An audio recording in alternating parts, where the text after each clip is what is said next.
if you are lifting as a natural, there are certain things that you have to cope with and come to terms with, certain pills. Firstly, your progress is going to be relatively slow after a certain point. You will see significant gains in the first year and a bit. That's going to feel amazing. These, you know what this is called. This is called newbie gains. Everybody's familiar with this. Everyone would experience it. But after that point, progress does slow significantly.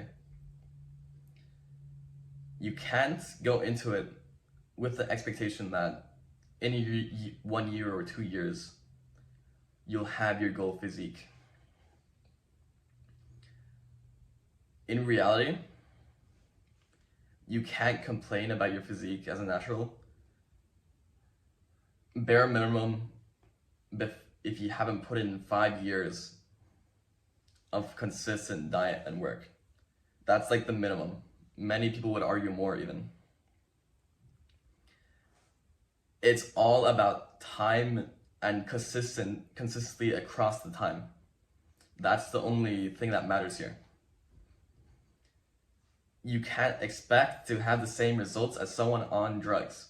That's not going to happen. Just never.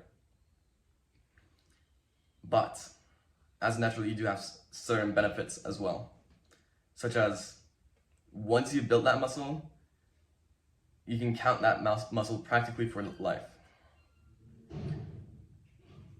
When steroid users hop off, they lose a significant amount. But even if for naturals, if you don't train for months or years, you can build that muscle back very quickly, significantly quicker. So that is one thing you have to come to terms with. Progress will be slow, but there is nothing stopping you from achieving what you want to an extent. You can still build a very, very respectable physique as natural, no matter what. There's no excuse to be used regarding some kind of limit being reached. Because really, we don't know what a natural limit would look like. It's almost entirely dependent on your genes.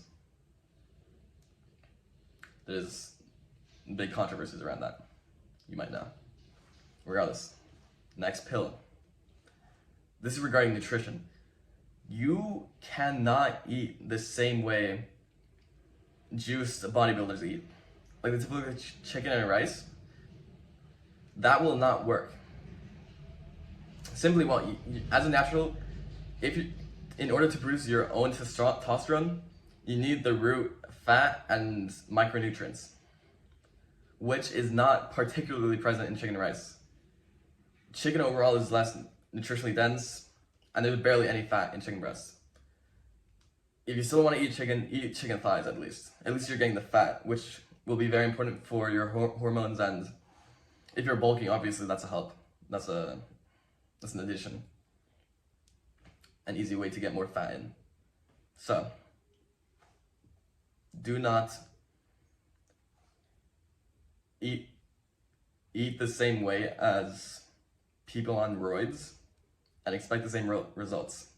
A lot of this has to do with expectations, because you're seeing these bodybuilders, they are on drugs, they are achieving these things in certain amounts of time, doing it in a certain way, and you might expect to be able to replicate that. But I need you to let go of that expectation, because that will never happen in reality. It simply won't. You have to structure it completely differently. You're working with a completely different framework, so you can't do it the same way. You just have to come to terms with that. The next aspect is training. You cannot expect to hit the same numbers drug users are hitting. All this isn't to say that you shouldn't have big goals, because I think you definitely should. You really shouldn't ever cap yourself. You shouldn't set a max for yourself, because you're just artificially limiting yourself for no reason. So really, my main point is that your body is behaving differently than these people. I need to structure your training and your life, your diet differently, inherently. So that's just a little thing, something to think about. See you guys.